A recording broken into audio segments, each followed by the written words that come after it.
Good evening. I'm glad to see that there's so many people who have joined us. There's currently 30 people on this call, including 6 panelists, and that includes me. I'm Imo Hineke. I'm the chair of the Software Practice Advancement Specialist Group, BCS. And I'm very pleased that I was introduced to these 3 panelists tonight by Margaret Ross of the Quality, SG and Hampshire branch. We've done something slightly unusual for both, I think, for all of these specialist groups and branches, in that we've got 3 speakers on the same night. So we're going to give them each between 20 and 25 minutes. And that includes time for questions at the end of their presentations, and then we'll have a panel discussions to round things off. So without further ado, I'd like to hand over the presentation to Peter Leeson. Peter, I have to make you the presenter, I think. You don't need to. Oh, you've already got that? Okay. I'm already all set up. So good evening. The question was, okay. The question was getting ISO 9001 certification in the 2020s. And if this is what you want to do, I feel I need to ask you why. I need to try to understand why it is you would want to do this. What is it that's attracting you? And then I will go into various elements. But definitely the first question you need to ask yourself is, if you've never had ISO 9001 certification, why would you want to do it now suddenly? What has changed? And generally, I have found there are 3 main reasons that people want to change. The first one is one of your clients demands it and says, if you don't want to be if you don't do 9001, we can't work with you. And they will tend to block you as a potential supplier. The reaction for many companies at that point is to say, okay, we're going to do as little as possible to satisfy the client that we have implemented the standard. But that's it, just do it quick and cheap. And in fact, you'll find out that trying to do it quickly and to do the minimum actually costs you a lot of money. The good news is you do get the contract signed, you do get the client, that's good news. In the long run, your client starts to realize that actually you're not delivering what you promised, you're not providing the level of service they would have expected from an ISO 9001 company, and they start talking about your reputation and giving you bad notes until your general reputation of your company goes in the bin. The second reason people want to do ISO 9001 is to advertise. We want to have the logo on our note paper. We want to have the logo on our website.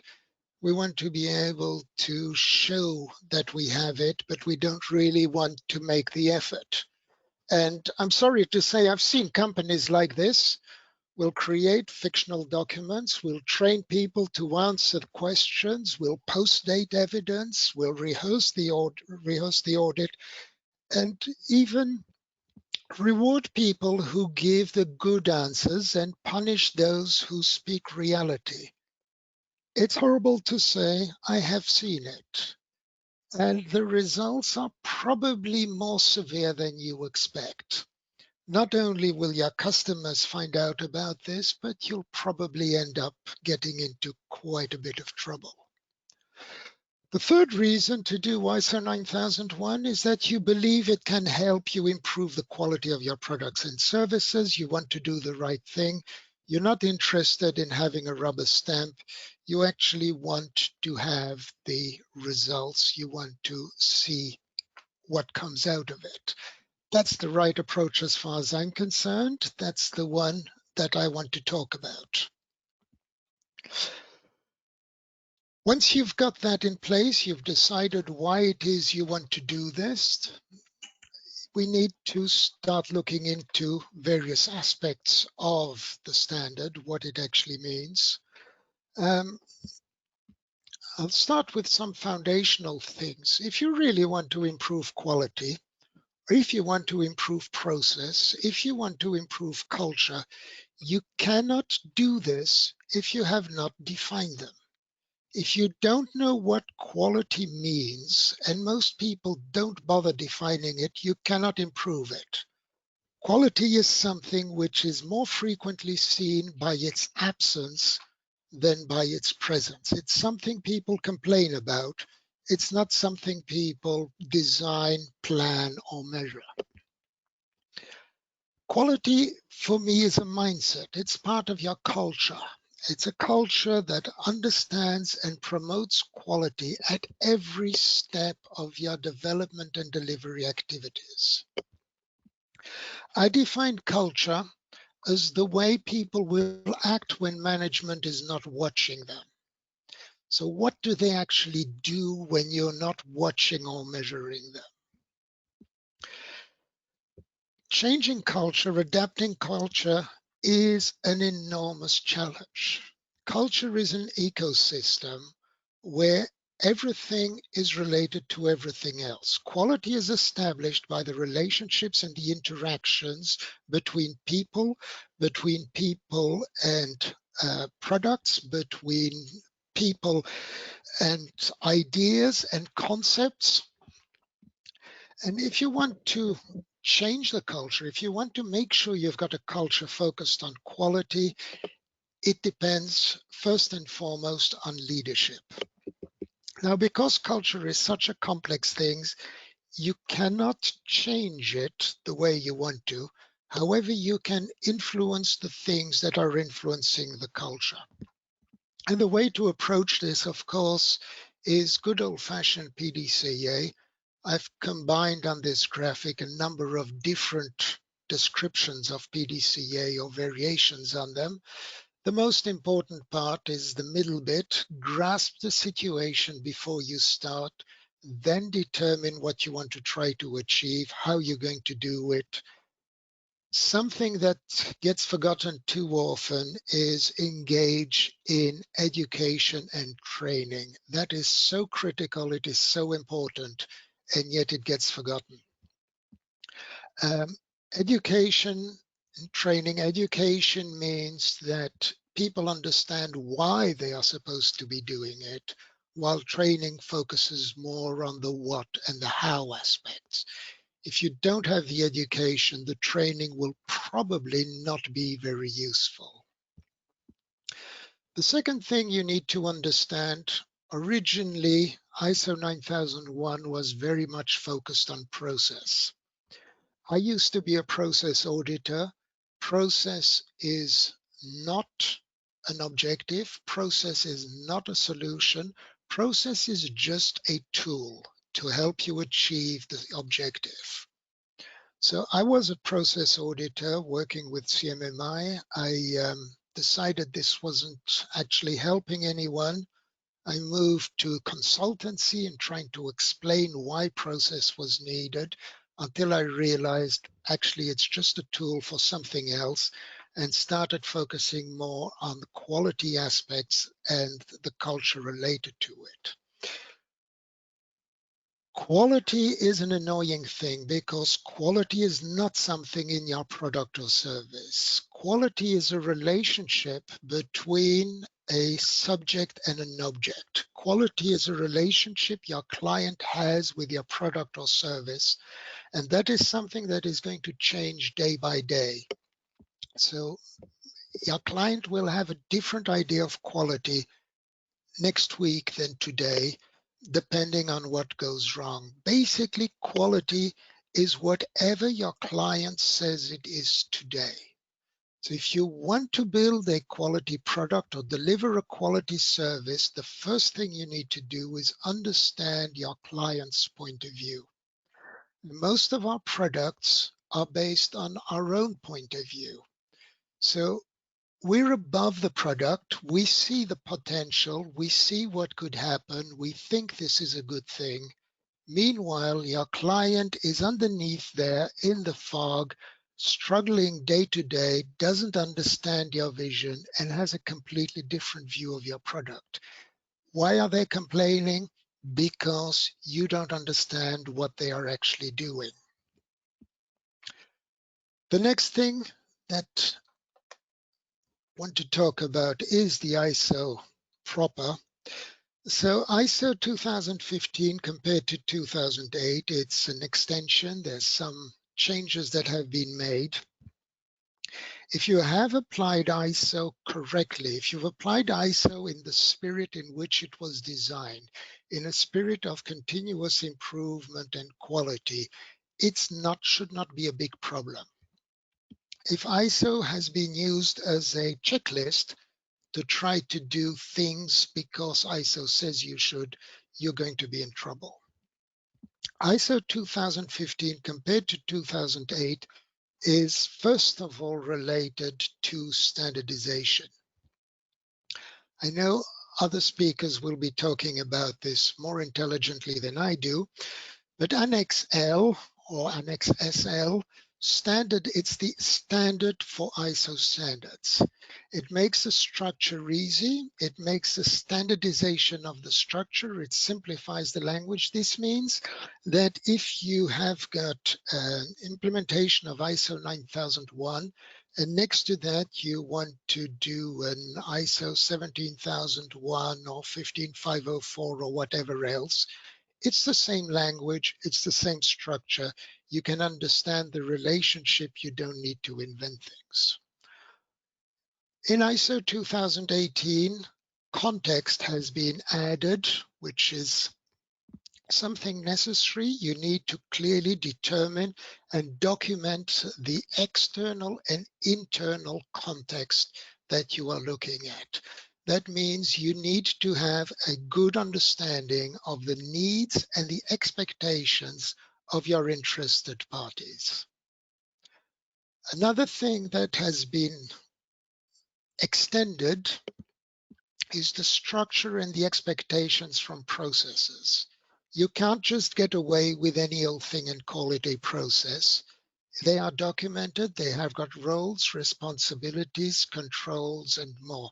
This is the sheet I use in my rapid process implementation workshop, which clearly identifies all the different elements you would want to see, including the metrics, the verification, and the validation of your process while it is being carried out.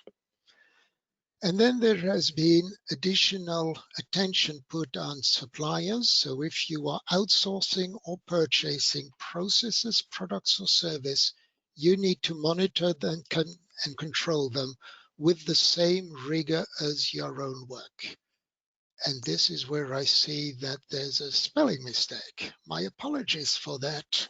I shall take 1 point off my score. Key changes.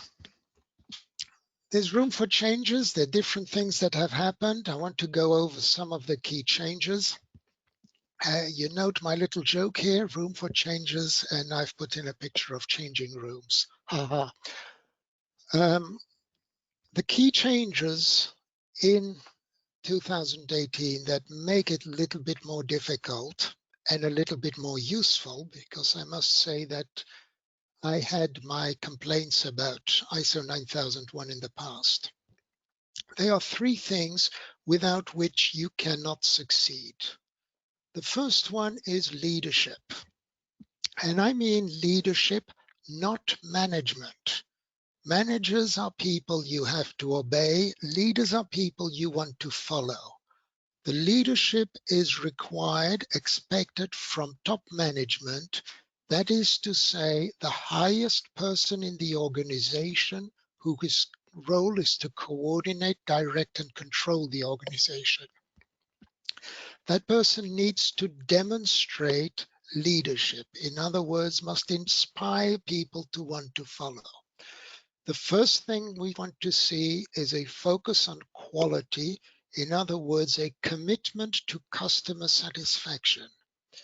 The quality objectives are clearly established. they match the quality policy, they are relevant to the need for conformity, and they are measurable and focused on improving customer satisfaction at every stage of the process.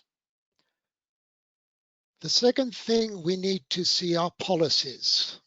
Policies are your constitutional law, and nobody is above the policy. So maybe I used the wrong picture here.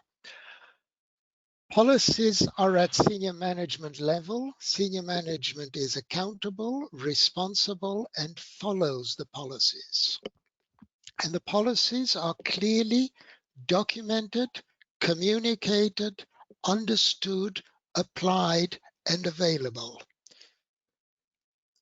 I've seen an organization where policies were something that was put up on the intranet and therefore everybody knew about it. That doesn't work. So you really need communication and make sure people understand and controls as to application of it. The roles need to be clearly defined. Roles with regard to quality process improvement. Authority needs to be defined. The resources need to be made available to actually do it. The integrity of your quality management system has to be managed and has to be the responsibility of an individual. The second key change is risk-based thinking. We want to continuously seek out risks and opportunities. I know there's been a whole discussion of this. I am one of the people who think that an opportunity is a negative risk. But okay, we'll say risks and opportunities that could impact the operation or the performance. So there is at every level throughout the organization an effort to look forward, identify and report risks. Those risks are taken into account and resolutions are built accordingly. The risk-based thinking includes communication with customers at every level.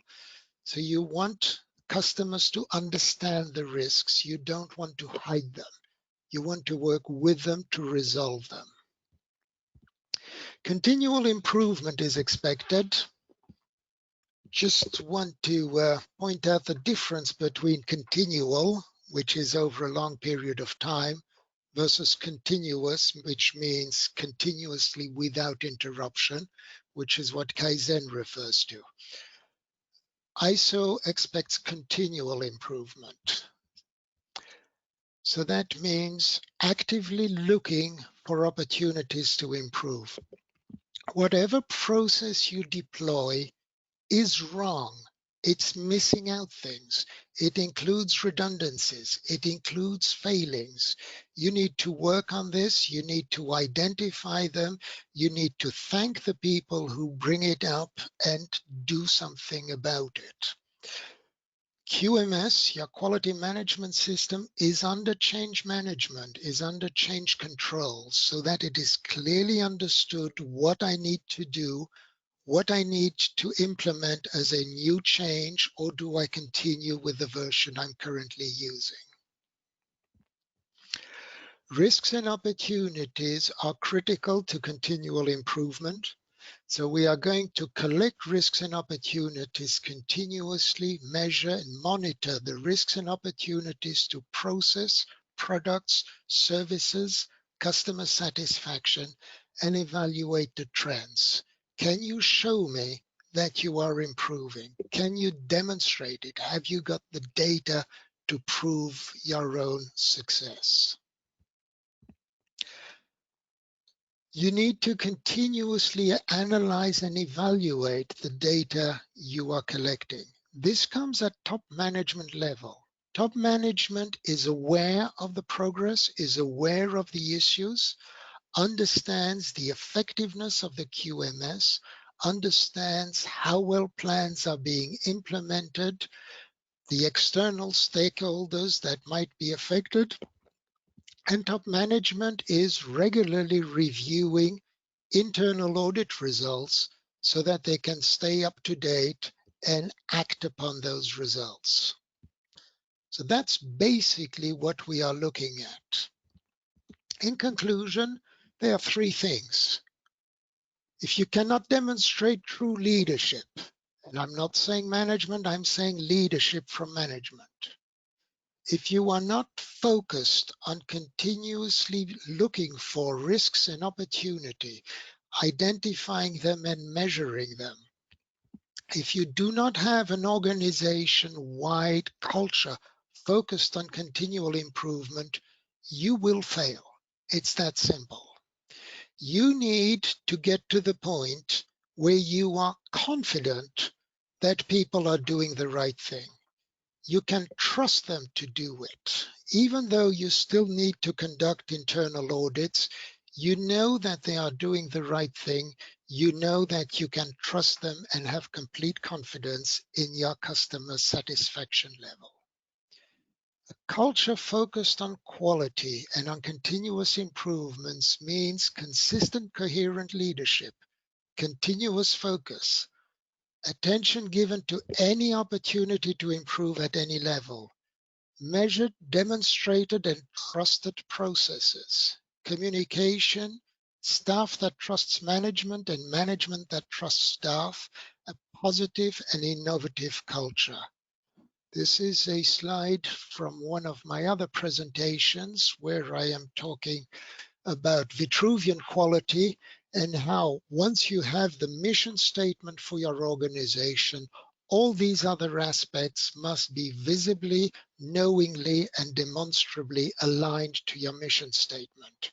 That goes from your general vision at the highest level down to the tasks people are doing on a day-to-day basis. And that's more or less where I finish. So I will just leave you with recommendation to be successful. Focus on establishing a culture that is focused on defining, developing, and delivering quality. ISO 9001 is not a minimalist checklist. Thank you. And I have put a copy of this presentation online. If you are interested, I'm happy to share this with you afterwards. So that is all I had to share with you today. I hope that you found it useful, and I hope that someone is about to come on and take over from me here. Thank you, Peter. That was a brilliant lightning tour, and you've kept precisely to the requested timescale. We do have time for a few questions now, and Andy Martari was first in. He was asking, is ISO 9001 still relevant in today's agile software development? I think your answer was quite eloquent. ISO 9001 is again relevant. I spoke years ago. I was at a conference and we had the person who was responsible at the time for the ISO 9001 working group, who started off his keynote presentation with ISO 9001 is on the high road to irrelevancy. And it has got back to be relevant. I think the updates are extremely useful. If you'd asked me the same question 5 years ago, I would probably have said no. It's gone out, it has misunderstood. If you are focused on quality, if you're focused on delivering something, ISO 9001 is an extremely valuable tool, and I would strongly recommend it. Not for the audit, but for the points that I've just brought up, which are all from ISO 9001. I had a previous version where I referenced the numbers of each data point, but it's not useful here. I think we've got one more question that we've got time to answer, which is in the transition to ISO 9001 2015, were any previously gained ISO 9001 certifications actually removed? I think Paul will have the answer to that, and I see him nodding his head. So okay, maybe that's you want to answer that straight away, Paul? We'll cut over to Paul, and thank you very much again, Peter. Thank you.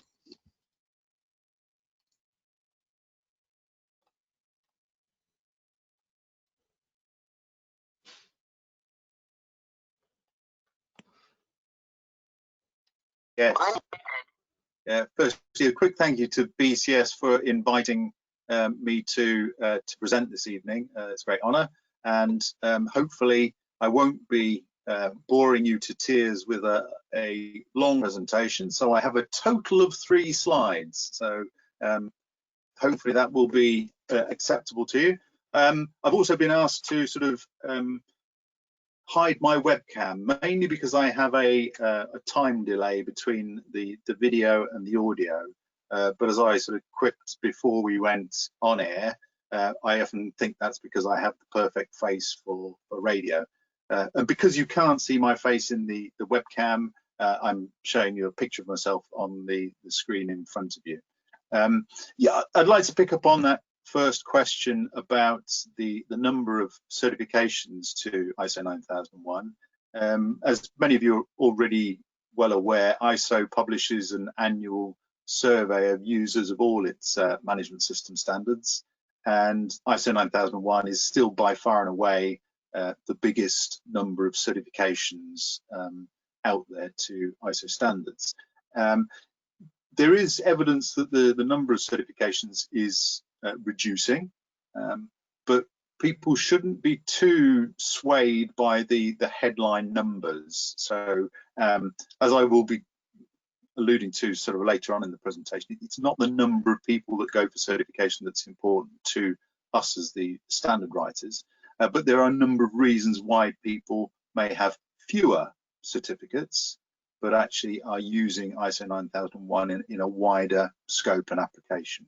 So there's a lot in the certification sphere that means that you can have amalgamated certifications, group certifications that mean you're covering more people, but actually the numbers of certificates is reduced. So that's a point I would make.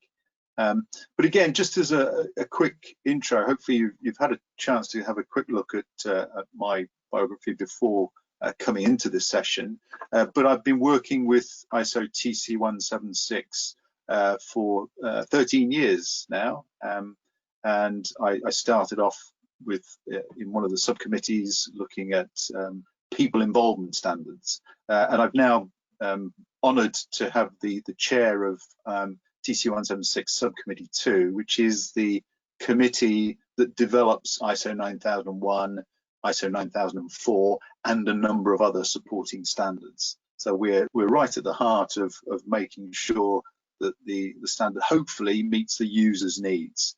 And again, if I may, a quick plug here.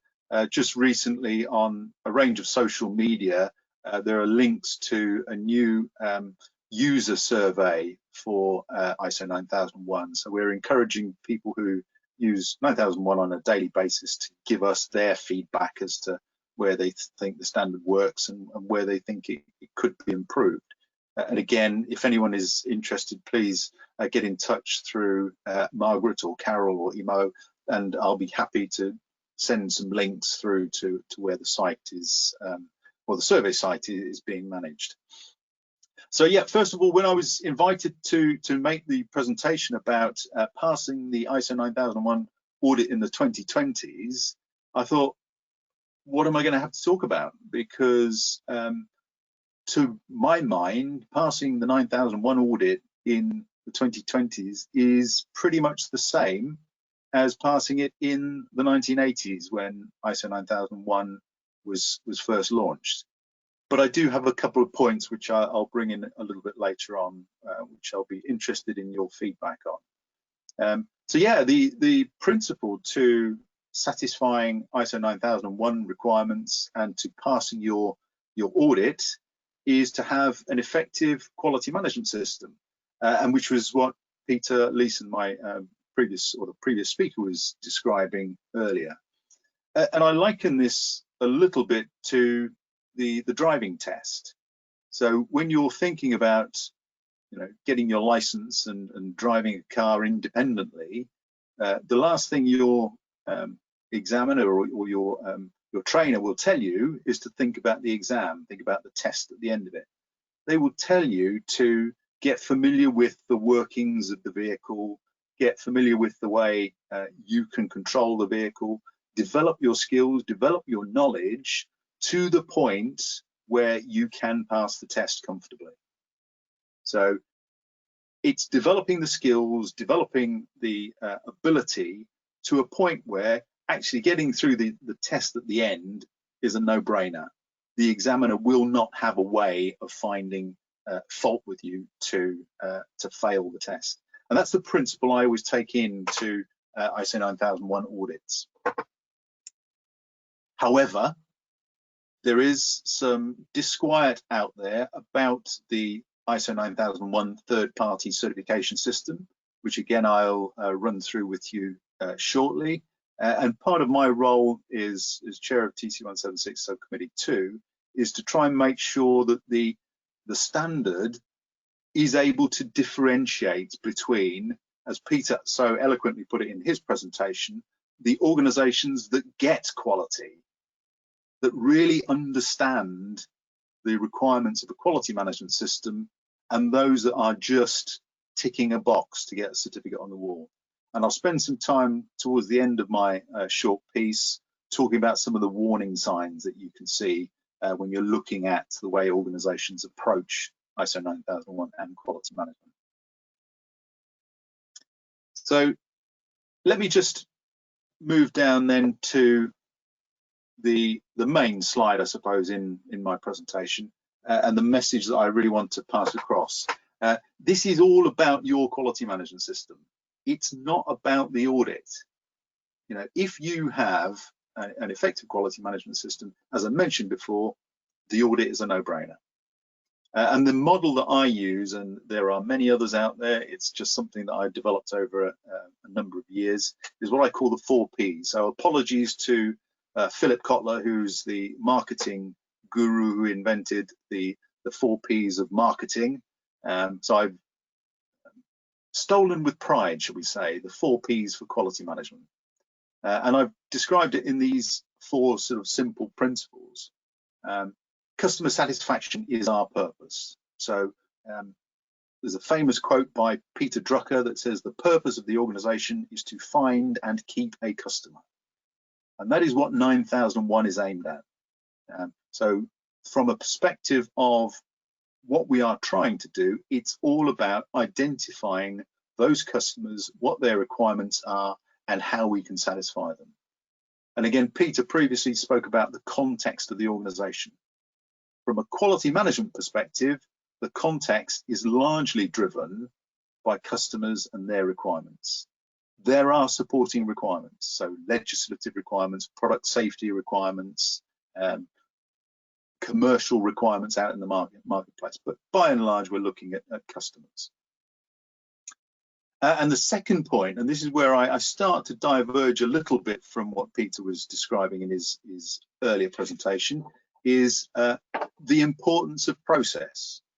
So the principle that I've outlined is systematic process design and management.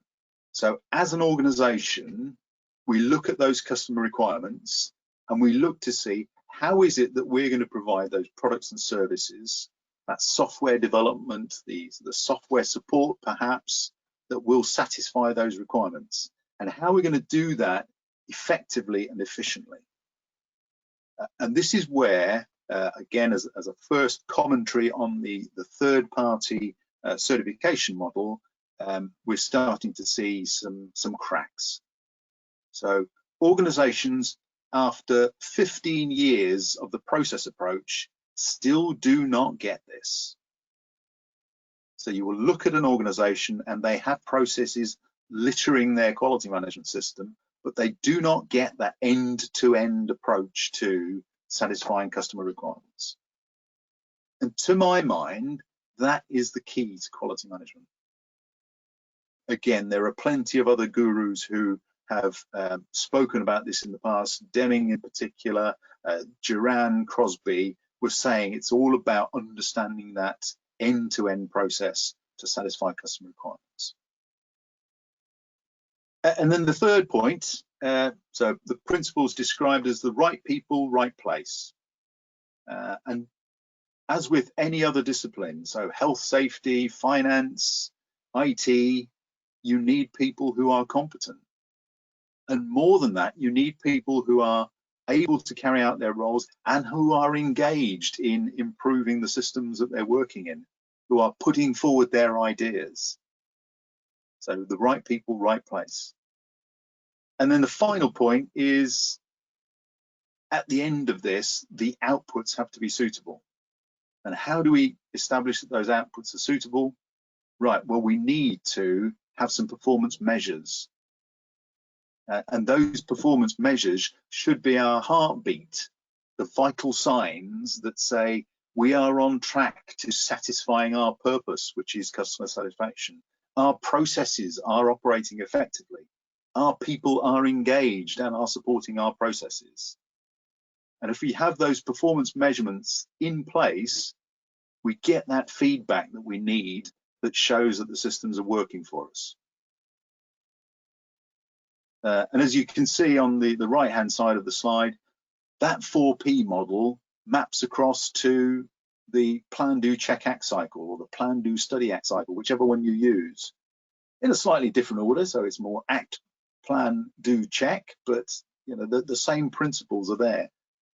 And similarly, ISO TC176 developed quality management principles. So I was fortunate enough to be part of a working group that sat from sort of 2010 through to about sort of 2012, looking at the, as it was, 8 quality management principles that underpin all of ISO's quality management standards to establish that they are still suitable.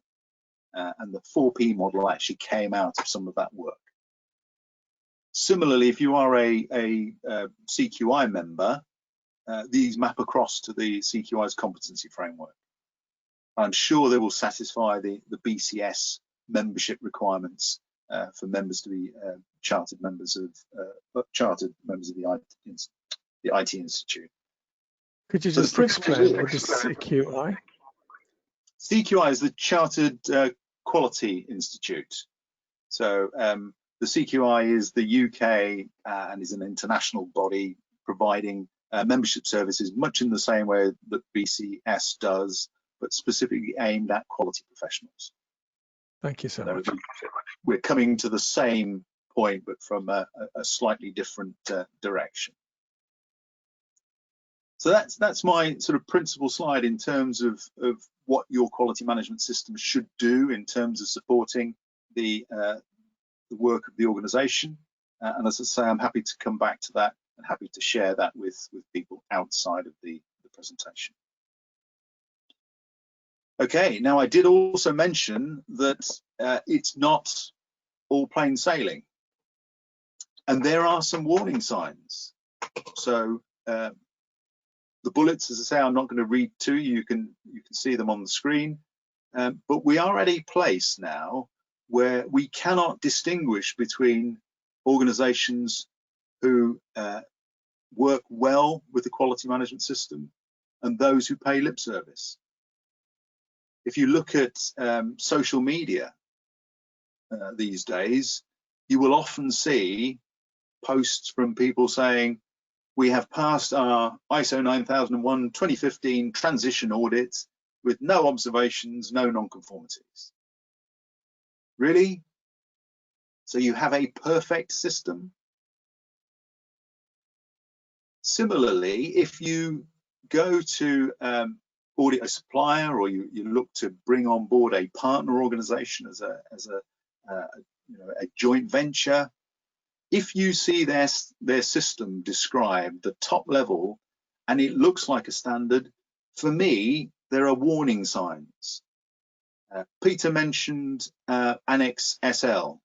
So Annex SL, as he described, was developed within the framework of ISO as a whole, and it said, actually, we're starting to get more and more management system standards. ISO 9001 was the first, shortly followed by 14001, 27001, 20000, and so on. and it was saying, why do we have 15 different ways of saying the organization shall have a policy? So they came up with this common core and standard text and says, you know, if you are talking about an environmental policy, these are the requirements that you need to have in your standard. And then it allows organizations like TC176 to add to but not subtract from those requirements. Now, the danger here is that people say, right, that's our system. So you will see a quality management system or a information security management system that starts off with clause 1, clause 2, clause 3, and then clause 4 talks about the context of the organization. Now, I personally believe context is a really valuable addition to any management system standard, because it says look outside yourself and look inside yourself as an organization to say what's important for quality management, information security management, health and safety management. But if you haven't been using the word context in your organization up to that point, it doesn't mean it now automatically appears in your documentation. So if you start to see manuals that start with clause 4, clause 5, clause 6, clause 8, operations, right, okay, that again is a warning sign for me that the company hasn't thought through what we're trying to do in the way of quality management, but is looking to follow the requirements of the standard. And that sort of brings me on to the third element here about insufficient challenge. And there's a little bit of a link back to the first point there about audits tell you nothing. And you know, if you have auditors who come in and are raising no non-conformities, there can be a number of reasons for that. So have they got the necessary competence to be able to test your system? Are they able to ask you the challenging questions that demonstrate, or that in your answers you demonstrate that you meet the requirements of your customers and others, the other stakeholders, the other interested parties? So if you don't have that challenge, then it's likely that your system will be a little bit of window dressing. Whereas as quality professionals, whether we're working for the or we're members of the BCS or the CQI, we should be interested in saying, let's put together a management system that addresses all of our customer requirements particularly, and other organization requirements that we have that satisfy quality for our customer group. And as I say, the concerns are at the moment that the market out there is for certificates and not for effective quality management systems. So back to, as a final point, the question that we are here as panelists to discuss, passing the audit for the 2020s, is all about effective quality management systems. Okay, thank you. That was me. Any questions that I can field now? Yes, Paul. We've actually had quite a few questions during the session. I'll try and pick out the ones that we think we've got time to answer now, and the rest will have to wait for the panel discussion at the end. No problem. First one is really interesting, from Rüdiger Wolf. He says, what sort of measures might you use to establish that the customer's experience of quality is going in the right direction? Okay, that's a fabulous question. And there are a number of measures, and it's down to the organization to look at, again, this context piece. How do we compare with other competitive organizations? Because it may be that you can look at market share. So if we are in a competitive market and we are maintaining and growing our market share, that's a sign that we are satisfying customers and bringing new customers on board. But that can be deceptive, because if you are in a monopoly position, your customers don't have any choice. So market share is not an appropriate measure. One that I do like and I promote quite a bit is Net Promoter Score, if anybody's familiar with that. So you ask people a single question. So at the end of, for example, this presentation, on a scale of 1 to 10, how likely are you to recommend BCS to quality professionals working in software development, for example? And then the attendees rate you on that 1 to 10 score. And what it says is, if they rate you 1 to 4, it's a minus. If they rate you 5 to 8, it's 0 impact. So I can give somebody 8 out of 10, but it has no positive impact on their score. And it's only if you rate them 9 or 10 that it counts as a positive. So if you use that model, it's teasing out from your customers whether they really rate you. And you can use that as a way of driving sort of quality improvement through your business. I hope that answers the question. Again, happy to field any follow-ups. Excellent. We've had one question about clarification. If we go back to the slide about the 4 Ps and just context, is there a difference between the purpose and the context? Yes. So purpose comes out of context. So wherever you are in your marketplace and wherever you are as an operating organization, you decide from that where your purpose is. So yes, there is an element of customer satisfaction, but it may be, for example, that you say, well, we have internally a number of communications issues. Again, one of the points that Peter made in his presentation about cascade of requirements through to everybody within. If you recognize that you've got those issues, as part of your purpose, you will include communication through the chains of the organization, and maybe some participation of people in that strategy development piece to enable you to get to that final purpose that you're aiming for, which is the customer satisfaction. So it very much drives purpose, but context is wider than purpose, but purpose perhaps is higher than context, if I was going to summarize the two. Again, hopefully that answers the question. Yeah. Thank you very much. There's more questions, but we'll save them for the panel discussion at the end, because I'm very keen to hand over to Carol Long now. Okay. And Carol was originally scheduled to be a panelist on this and was then supposed to be replaced by somebody else, but she has now kindly agreed to come back to us because that other person was unavailable on the night. So I'm going to make her the presenter. And over to you, Carol.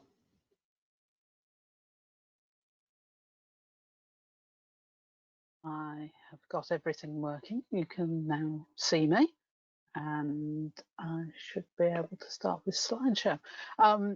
As an introduction, I'm chair of the BCS's quality specialist group, and I'm old enough to have done my first ISO 9000 course in the 1980s, when continuous improvement was something that people were trying to do. They wanted their businesses to run more efficiently and more effectively. So that was my sort of motivation for getting involved as a young manager, wanting to understand what was happening and why it mattered to software people. And hopefully we'll get the questions around all those years ago. Is it still relevant now? Is it worth investing in the audit process? Is it a badge worth having from a purely commercial viewpoint, which is the pivot of what Paul was talking about with Drucker? because if the focus of the organization is to get and keep customers, is actually going forward with something like ISO 9000 worth doing to attract and keep customers? Now, if I'm honest, personally, I've always believed that's so, because the more reliably you can serve customer needs, the more reliably you'll gain customers and keep them. So what does a defined ISO 9000 compliant process do for a business? Well, we've heard from Peter that it embeds process improvement. You've got metrics and measures, and you're monitoring the context so that you can look at what your customer wants. You've also got embedded within the culture of quality the recognition that the customer is the focus. And I know one of the questions from earlier on in the evening was, with the rise of Agile, is ISO 9000 still relevant? Well, if you look at the customer focused part of ISO 9000 and look at Agile, the original Agile manifesto, dating from about 2000, actually says the important thing is getting working software to our customers and doing it in the most effective way we can. And if you also look at Scrum and Agile and XP and peer programming and reviewing code together, if you do those in a nice structured, repeatable manner where they are most effective, then you've got a process that is focused on delivering quality for customers. So Agile and Scrum, do they make any difference to ISO 9000? Absolutely not. They should work in partnership, and they should give you some more tools. Peter talked at length about leadership. Within software development, there has been in the past, and having been a quality manager, I know this, there has been in the past the idea that you can leave quality to somebody over in the back corner of the big office, in the same way that you used to be able to leave software security to a guy in the basement who would turn up for 3 days a week. That isn't true anymore. We need quality, security, and effective delivery as the focus for leaders within the software environment and within businesses that run software.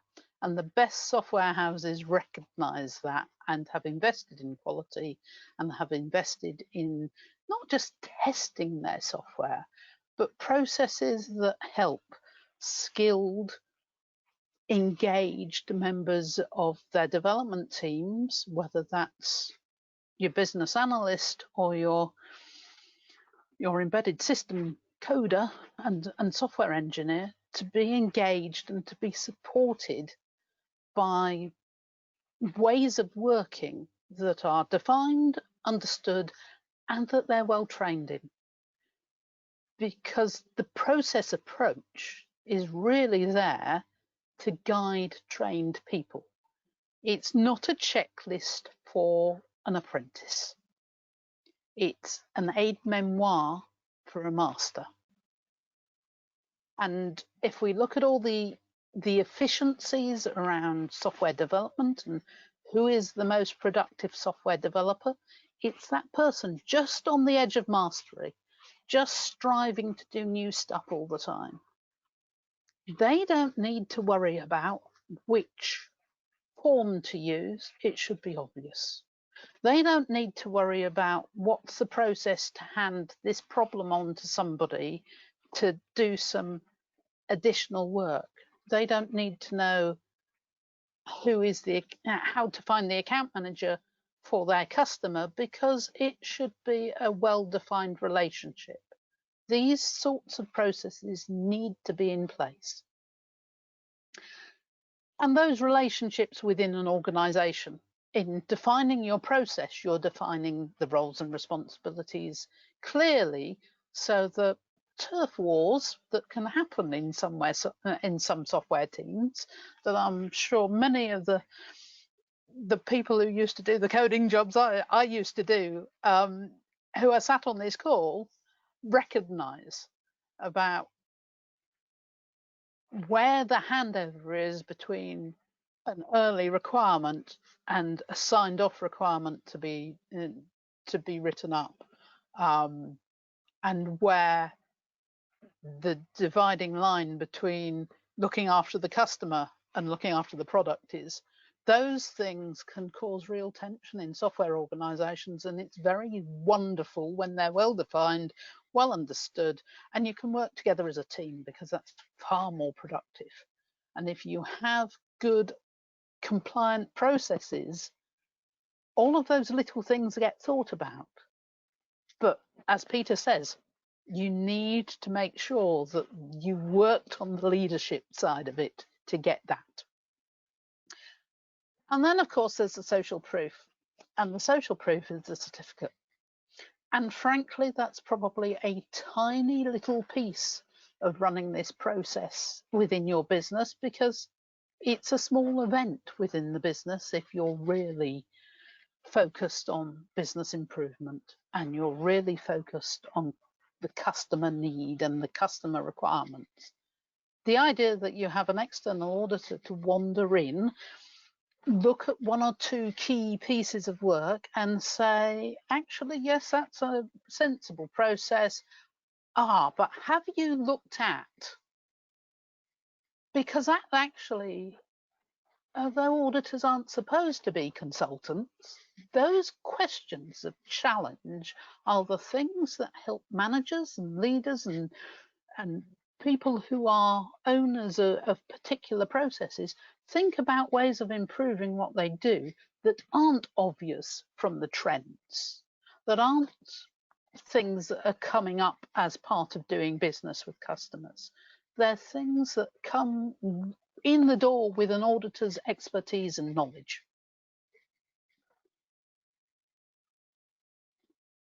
And the other thing we need to talk about is, how do customers select suppliers? Well, we've seen that many of them want social proof. They want good references from other customers. They will, in some cases, say, you don't even get on the shortlist for this tender unless you have the right badges ticked in the right way. So they want that social proof.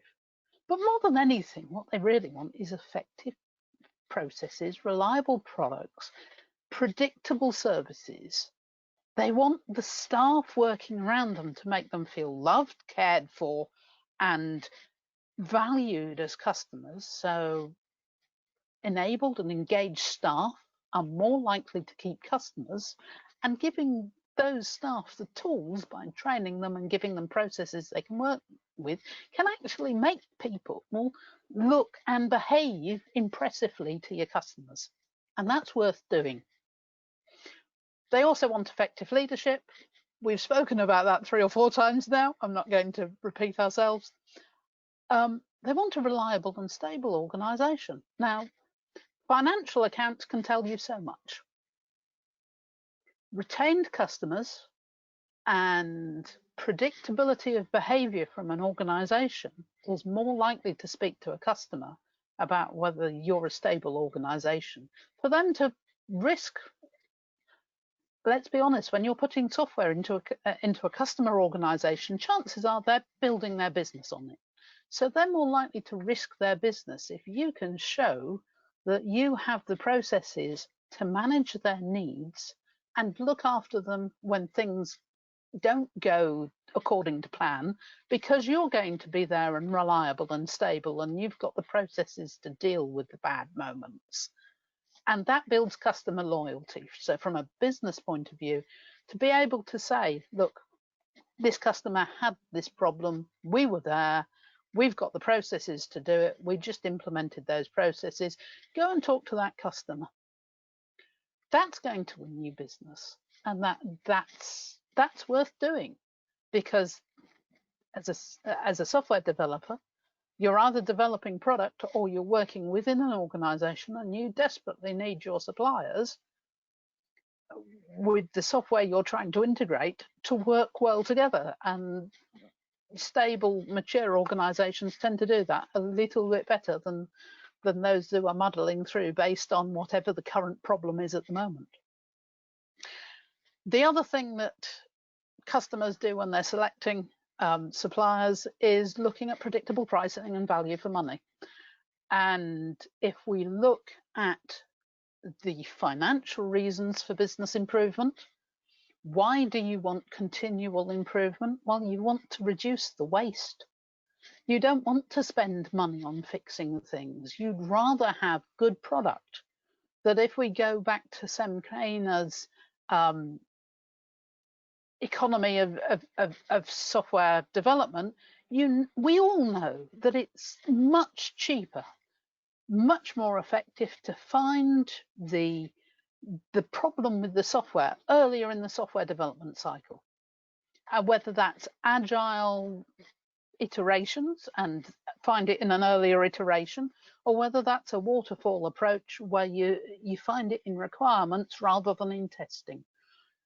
And that helps bring cost down and make the organization more effective.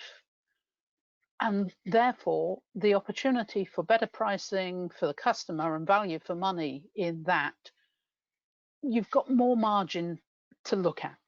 So that's one of the reasons why it's really important to make sure that the quality is thought about early on, because it builds in levers to gain and keep customers. And we are talking about the 2020s, and this is the first year of the 2020s. So what's different in our current situation? Well, that's a really interesting thing, and I've spoken to a few auditors now and a few organizations who have been audited. And the organization is finding their managers are having to put more effort into balancing empowerment and the decisions that remote workers can make, and control and direction to make sure they're going in the right direction and make sure they're doing the right things for the overall tactics and strategy of the business. There's also, because you're not all together or closely communicating in the way that you might do around the coffee machine, the water cooler, or the breakout rooms, finding errors and delays before those effects become noticeable to the customer is becoming harder. Now, if you've got a process in place that's going to track those earlier, that's going to be worth having, because again, that's going to make things more cost effective. The other thing that that managers are finding difficult is those who are struggling or need mentoring in their roles, the people who are beyond the initial training but aren't quite at mastery yet. The old apprenticeship idea, and to use a very sort of northern or Australian term, sitting beside Nelly, sitting beside the person who really understands the job and just being with them and working alongside them in a paired programming type of way. It's virtual now. It's much more intense, therefore, because you've got people staring at each other through a camera, and therefore the meetings are shorter, and therefore you're not making as much progress. So organizations are finding the current situation quite hard in some cases, way beyond anything that is around financial survivability. It's about operations and involving staff. For the auditor, lots of remote auditing is happening at the moment. Online questionnaires. As Paul alluded to, it's very easy. If you are in an organization that wants to be cryptic about its real processes, to present an auditor with a best case or fudge a few things, or provide training records that make it look as if the training has been applied in the right way, even though the training was totally inadequate if you talk to the people, because who you can talk to can actually be managed and limited. So it's possible, even more than it ever was, to hide the truth from the auditor. And that means the auditors have to work harder.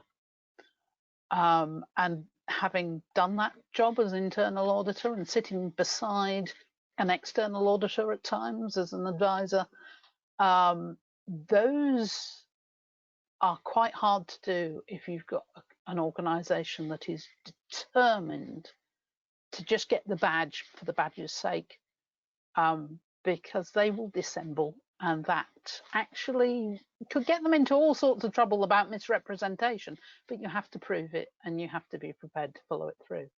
But as Peter said earlier, there is a point at which your customers will notice.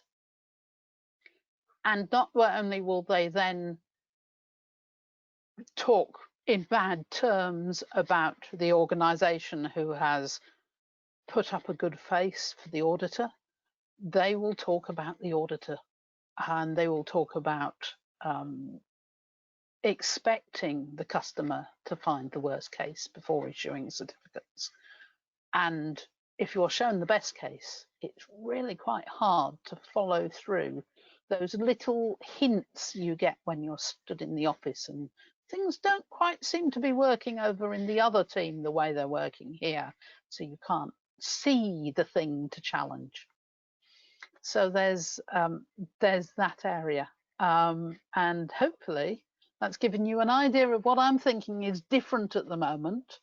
But actually, as Paul said, the underlying process is no different from it. The underlying standard is no different from it was 5 years ago, and the motivation for actually using it properly is no different from when it was in the 1980s, of trying to make sure that your organization runs as well as it can and keep those customers and grow your customer base.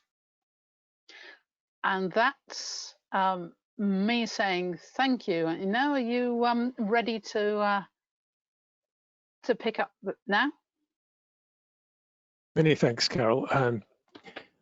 I've got a few questions that were asked as the presentations went on. And so we'll tackle those first, and then I'll open the microphones for general discussion.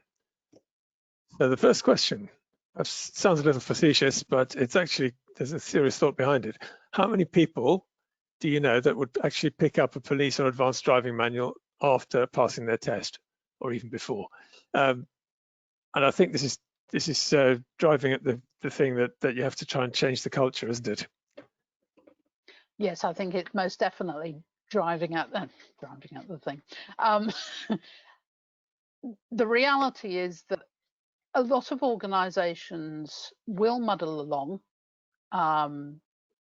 doing their best, not understanding or knowing that they could be so much better. And it's only when someone arrives from an organization that has had different processes who will stand up and say, well, why are you doing it like this? Isn't it more efficient to do it like that? Or wouldn't it help get this customer if we got that other team involved?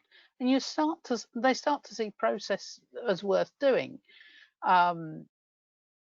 Whether they then see it as worth going as far as going to the auditor to take the advanced driving test is a different matter. But many of us with practice learn to improve our driving, and we get hints from various places.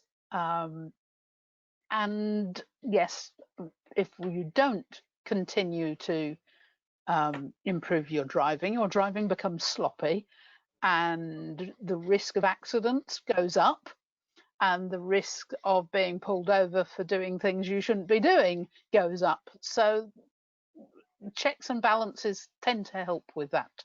But it is a case of culture and will. And if the senior leaders really aren't interested, there's nothing that's going to change that at all. Okay, great. I'd like to bring Peter Leeson back to the discussion because I think he's got some thoughts about culture.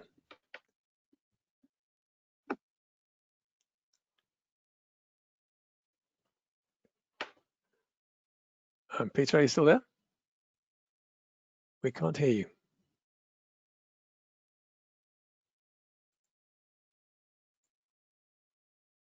Okay, I am unmuted. Okay, there we go. Yeah. I just want to bounce off something that Carol just said, coming back to a few items. Whatever business you are in, whatever products you are building, whatever services you are delivering, the only thing you have to sell is your quality. I can find the same product somewhere else, and I can probably find them cheaper. And the difference you make is the quality, and you need to define what that means. So for one organization, quality might mean I want to be the cheapest on the market, or I want to be the first on the market, or I want zero defect. Those are different variations, but you need to define that in order to make a difference, because we're in a global world. Everyone's, I don't know how many ISO 9001 auditors there are, but why would I choose one over another? And that's where you need to bring something in. And that's what your reputation gets built on, and that's what your customer retention gets built on. But you had a question for me, Mo. Yes, it was basically about promoting that quality culture internally. Yeah, coming back to the driving question, I'm sure that there are quite a few people online here listening to this who know that for a couple miles per hour, you get sent to spend a day learning about the dangers of speeding. It can be fun, it can be tedious, but it definitely makes you unproductive for a day. Quality is so fundamental. It's so critical, but the issue is people don't define it. People don't say what they mean. I'm looking, there was a question that was asked to Paul about the difference between two of the P's, Context. and I'm trying to remember what. Context and purpose. Context and purpose, okay? Purpose for me is part of your mission statement. It's defining what you want to do. I want to feed the poor. I want to provide a place where people can keep their money safe. I want to bring the world together. Whatever it is, you have got a purpose statement, and the context is identifying what are the things that are putting that in peril. And that's why we talk about suppliers, because your suppliers are people who are directly impacting the quality of your product, but you are maintaining responsibility for that quality vis-a-vis your customers. So if you don't manage your suppliers and they produce bad quality, you will get the bad reputation. And a bad reputation today in the age of Twitter goes at the speed of electricity around the world. So it's something to bear in mind. Great. Thank you very much for posing that question. May I Paul, quickly come back to something Paul said, because I think I misspoke just now, and I want to make sure it's understood correctly. I said process is only the tool. I am not downplaying the process. Process is critical. The reason I said process is just the tool is because I have seen too many companies insisting that staff follow stupid, bureaucratic, idiotic processes. Okay, the objective is not to follow the process. If the process is the wrong tool and doesn't work, don't use it, improve it, change it, create a better one. Okay, Paul, sorry. Yeah, that's okay. And again, that's procedure, not process. So, you know, back to the question about the highway code and advanced driving, you know, if we were examined once or twice a year, we would go back to the highway code, and we would probably spend a bit more time and effort on improving our driving to make sure we don't fail.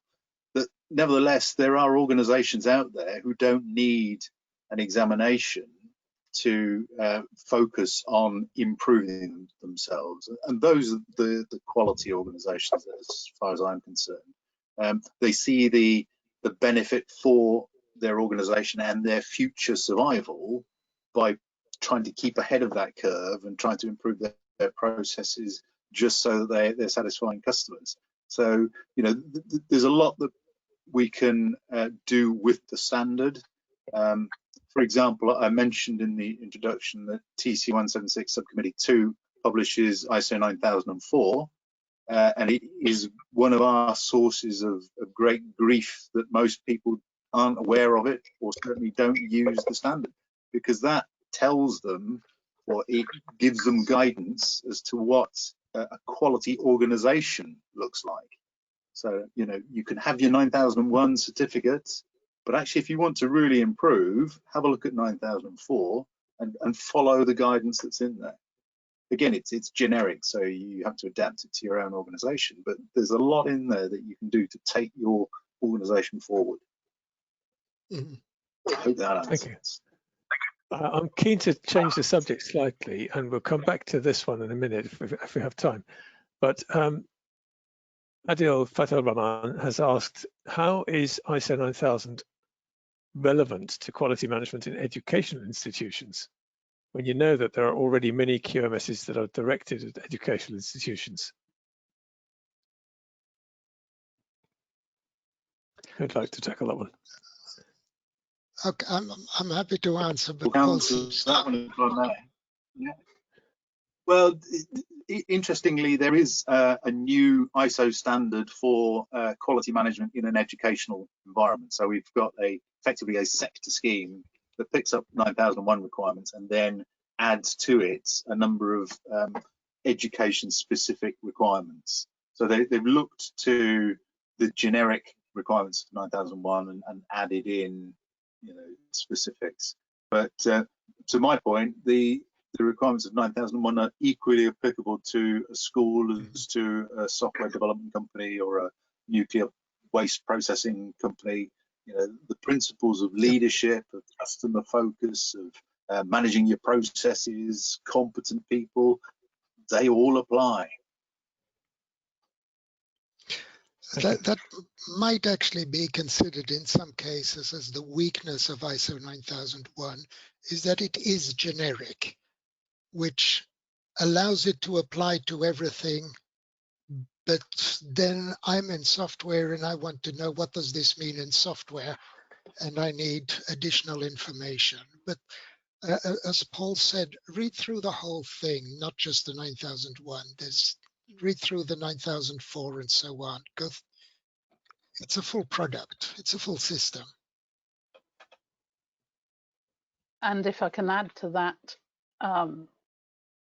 it depends how you look at it. If you look at it as ISO 9000 is foundational, is the basis that every organization should get involved in, and then you recognize that there are certain sector specific things that need to happen in education, or as Paul said, in nuclear plants, then you can work on the basis of looking at your purpose and your strategy for quality.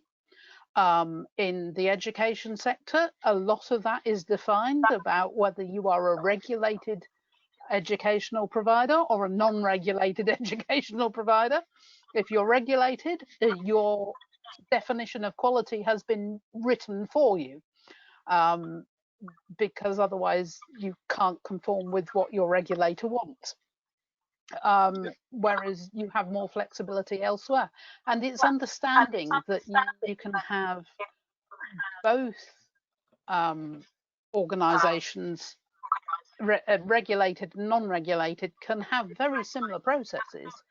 It's just the detail that is applied that's different. Yeah.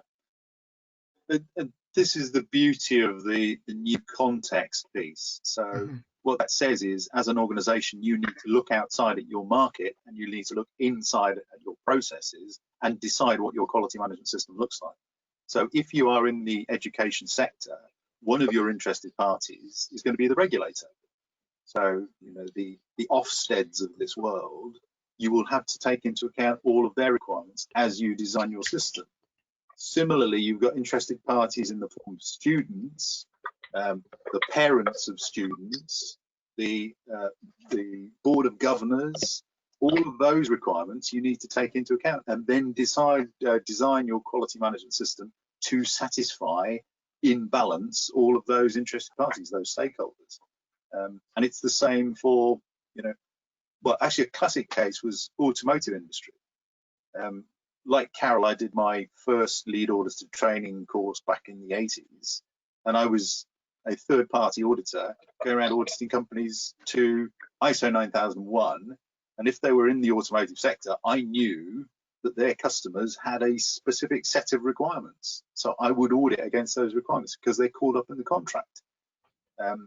Where we went a little bit awry was we started putting people who were local to the company but who didn't understand the requirements of the sector.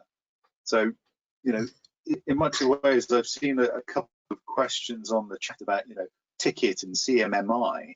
You know, if you are in that space, those are requirements typically that your customers ask of you. So your auditor coming in should be competent to ask you some challenging questions around those requirements. And CMMI is compliant with ISO 9001. If you do what CMMI says, you'll probably satisfy an ISO 9001 auditor. The same with Ticket Plus.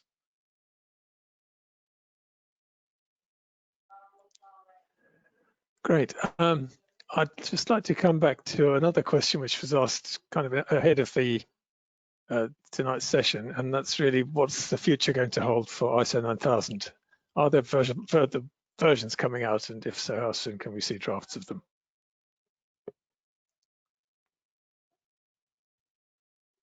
It took me a little while to get my unmute button. The short answer is there will be a new version of ISO 9001 coming out. The other part of that short answer is we don't know when it's going to be, and I'll explain that. I think on the chat I put out a link to a survey that's ongoing at the moment where TC176 is going out to users and saying, is there anything you think needs to change in 9001?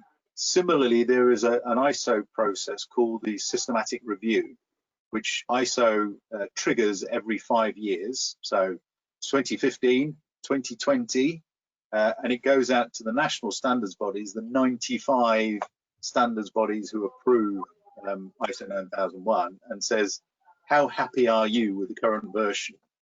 And they have 3 options. Confirm, which means, yep, it will now be ISO 9001 2015 for another 3 years. Amend, so yeah, we think it's still okay, but you need to make some changes to it, or delete. So they could say, we've had enough. You know, we don't want to play with ISO 9001 anymore. Now, I'm fairly confident they won't delete it. We're not sure whether they'll confirm, as in say, we don't want to see any more changes for another 3 years, or they may say, no, actually, we think you might need to make some changes. Now, what might play into the need for change is that Annex SL is going through its own revision and will be published early next year, so about May 2021, we think. And if that changes, it's likely the national standards bodies will say, revise it in line with the new version of Annex SL. And also, these are some other minor amendments we would like to see. So that's the scenario as we currently know it. Thank you. We've had an interesting sort of lateral question. Financial auditing is struggling for credibility at the moment. And does the panel think quality auditing is in a similar parlous state? And if so, what can we do about it? And if no, why not? depends what you are looking for when you have an audit. For me, it is critically important, whatever you are doing, to have regularly someone external, independent and objective coming to have a look at what you're doing and say, you know, you're wasting a lot of time and money on doing this. You could do it somehow differently, and just identify the failings of the system. From that point of view, I think the requirement to have a regular audit can be helpful to say, have an independent look at it and an authoritative look at it. It's not the same as having a consultant coming in and reviewing your stuff and making suggestions, but it's a question of coming in and identifying the failings of the system as it stands today. And of course, the audit is important if you want to advertise the fact that you've got ISO 9001, which most companies do. Even if you doubt the benefits you're getting it, you don't want to be seen as the company that doesn't even have ISO 9001. Well, there's that. Even, you know, top professional sports people have coaches that continually monitor how they're performing and help them to improve. Does the auditor have that function as well? Yeah. Can I just come in on the financial audit part of that question? Because the third-party certification model is very similar to the financial audit model. And a lot of the auditor qualifications and the competences are driven by that same model for financial auditors. But it's worth remembering that financial audits sort of came from, you know, a statutory obligation. So, you know, you have to have a financial audit if you're a company of a certain size to show that you are still solvent and, you know, you are likely to be able to continue to trade for the next financial year. So it came from a different requirement, but essentially the customer requirement for ISO 9001 certification is similar. So it's saying, before I trade with you, I want to have some confidence that you are able to capture my requirements and deliver me the products and services that I want from you. And I want somebody from outside to come in and confirm that. So that was the sort of the parallel with the financial model. Now, it was interesting listening to a couple of the earlier comments, because one of the requirements in financial audit is this independence and impartiality. So you cannot go in as the auditor and sign off a set of accounts if you are also recommending that they squirrel away a few million in a Swiss bank account. So that was a similar parallel. And it's the same on a third-party ISO 9001 audit. You should not have an auditor coming in and suggesting you can carry out a process in a certain way. They can ask you if you've considered a particular process, but that's it. Because if they come in and suggest that you carry out an activity in a certain way, you then change your process to reflect that, you may actually have gone backwards, but the auditor will be happy and they'll be signing you off. So that impartiality question is lost. And similarly, if you do not recognize the business well enough, you can be forcing them to make themselves worse. So that's one of the reasons why the impartiality issue is there for third-party auditors. And it's one of the areas where we feel third-party audit is now weak, because the auditors are seen to be value adding. No, you just assess what you see in front of you and you report back on what you see. That is your job. You know, you can do it in a nice friendly way. You can be helpful in terms of explaining what concerns you have about a system, but you're not there to add value. You are there to report back on what you see. Thank you for putting us straight on that. Yeah.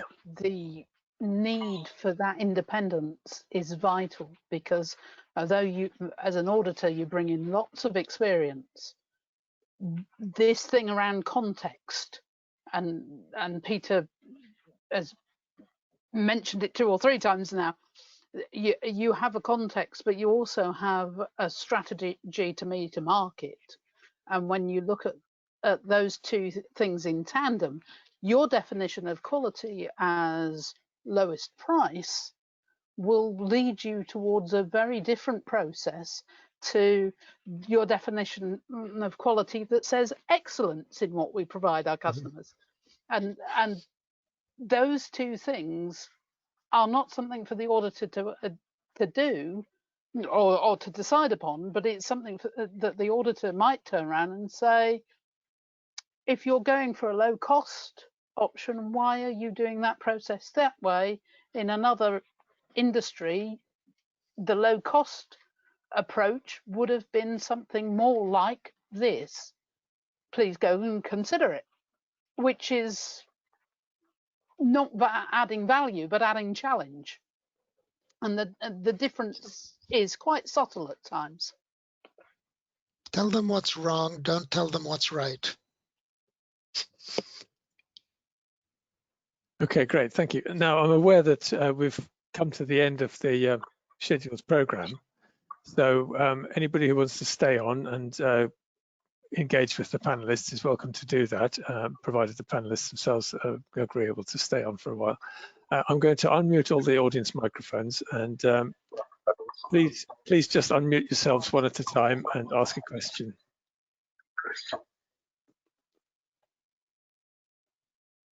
How many people have just been unmuted? One. Who is that, me?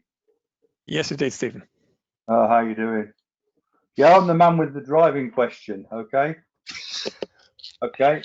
So, Paul nods there because he knows who I am. It's a bit like, yeah. What did this? Because basically it came from riding a motorbike more than driving a car, and I think driving a when I passed my driving test for the motorbike, it was something that realistically. Passing the test and protecting yourself from injury on a motorbike are two different things. You have to really be good at road conditions, weather conditions. You have to be really aware of how you're perceived by other traffic. You know, I think it is getting hold of an advanced manual is a real benefit in safe motorcycling, and but so few people do it. So few people even expose themselves to, well, yeah, I'll get a police manual, I'll read through it, and I'll make sure that I'm well up there, you know. And I sort of find the same thing with quality is that at the moment too many people get by, and then they're not saying, well, getting by is okay, but what do we have to do to really delight our customers? What do we have to do to make sure that they're recommending us to others? So I just thought it's sort of like pertinent because you have to proactively pursue them. You have to proactively pursue your mission for your company, and I don't think it's something you can just pick up by being a bit better as you go along. And I suppose the concern I have with quality auditing, and it's why I asked the question about, you know, how many people did not pass 2015, is that the ISO system, it's see the ticket on the wall, it's better than nothing. But I suppose in my heart, I would like it to have teeth. In that you could walk in and you didn't. I'd like it to have teeth. I'd like it to say, sorry, you've failed. You're on corrective action. Because I look at so in other words, an audit would be so if you walked in and there was a problem on the production line, it would be so obvious. The people would have pulled together, that have got their little board, that have done their formal problem solving. The managing director would know about it, and he would know that there would be a review at lunchtime at the end of the, you know, you just have to watch it and it would be obvious. And I've been into some places that can do that, and I've been into, you just have to watch. I've been into some other places where even if you were an expert in getting blood out of a stone, you would barely get anything out of them that was worth having. So it's I think Paul put his thumbs up, and I'd like to see it have almost some sort of legal, or not, it's bordering on legal, but no, it has teeth. In other words, you have to be good to get it, and if you don't maintain that goodness, it can be taken away. That actually leads us quite nicely onto some of the other questions that are still on the list. You know, I can combine some of these. How to roll down a perfect QMS into the software development lifecycle when the project teams are not keen to read the bulky QMS manuals, and also, you know, very much more pithy than that. How is the best way to change the culture quickly? You don't change the culture quickly. You take time to change the culture. You facilitate changing the culture. You identify the things that are influencing the culture, and you influence those things. There's not a quick way. I've got a presentation somewhere, which I'm obviously not going to share with you now, which is how to design a culture for innovation. But you need, as the previous person was saying, you need some level of resistance to complacency. When I was an auditor, a CMI auditor, and I went into organizations, one of the first questions I used to ask the person at the top, the senior manager, is what do you see your business doing in 5, 10, 15 years' time? And a majority of them were quite happy that things would just continue the way they are and everything is going to stay the same. I said, sorry, but your competition is catching up with you. You need to change if you want to stay in the market. And there is someone somewhere who's about to invent something that is going to make your work and your business redundant.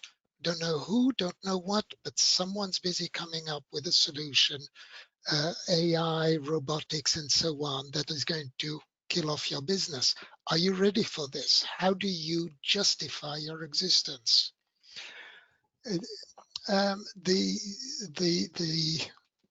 methodology, nobody wants to read a thick QMS book. And if you are busy being given a thick QMS book and saying this is the way you work, throw it away because your quality manager or whoever wrote it hasn't understood it. You want to work with the people, you want to identify what it is, you want to coach the people, you want to guide them and educate them. We spend too much time training people, not enough time educating people. If you educate them into why this is important and why they have to do it, if you put in place the internal audit that identifies the problem and says, look, it's not just that you saved 5 minutes by not doing this step in the process, but you've actually created a headache for whoever has to fix this product in 2 years' time and will have no documentation. Just get them to understand why this is. And if you cannot explain why something is in your process, it probably shouldn't be there. But I think I deviated from the question, but I'll hit my mute. I'm going to wait Great answer. as a software person.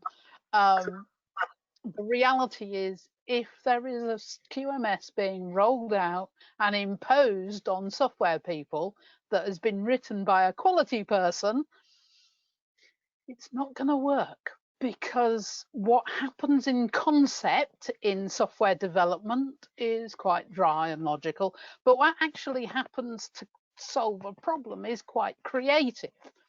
And what you end up doing is looking at the people who are expert in this and asking them how they would best approach it, given that in a year's time, they may be coming back to somebody else from their team's work and they won't have documentation. How will they know what this piece of software does? So the reality is that you can work on it. Yeah, one of the big mistakes in the software Yeah, industry just is to echo referring what- to it as software engineering, when actually they're mostly artisans, not engineers. don't agree with that one. Up to that point, I was agreeing with both Peter and Carol, because a bulky QMS is something that sits on a shelf, and again, it's not one of the best bits of work that ISO has done with Annex SL moving towards documented information. But what it was trying to capture is there are a number of ways of conveying information to people that need it. So if it is a help facility on a piece of software, or if it's a video that you can look at and will give you tips and clues as to how to do things, then fine. Or if it is, in Peter's words, an artisan type approach, you use the black box principle, which says you control the inputs and the outputs, and what happens in the black box is down to the individual developer. And you say that's the skill and the experience of the people that we put into those roles. But you decide based on risk where you apply that, because if it is something that is non-routine and is specialist, that's fine. But if it is something that you could create variation that you don't want, then actually, yeah, a code of practice that people follow, that you educate or train people in, is the way to go, and say that's how we manage the competence of the developers that we use.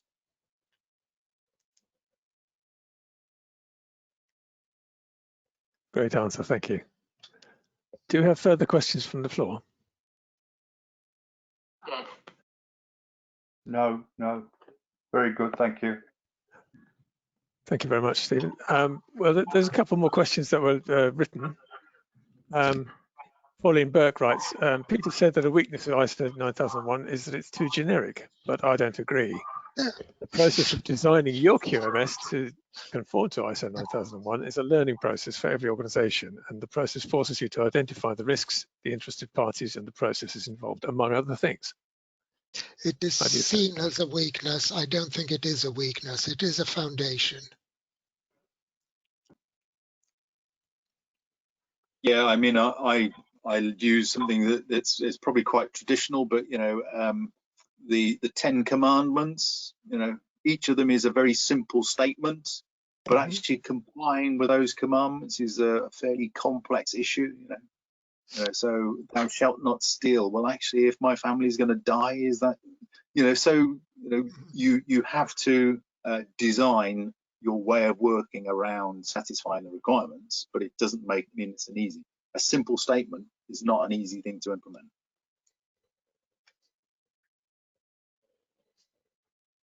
Yeah, Stephen Murphy also had a suggestion that ISO 9001 might be missing a change management process, because of course it does evolve.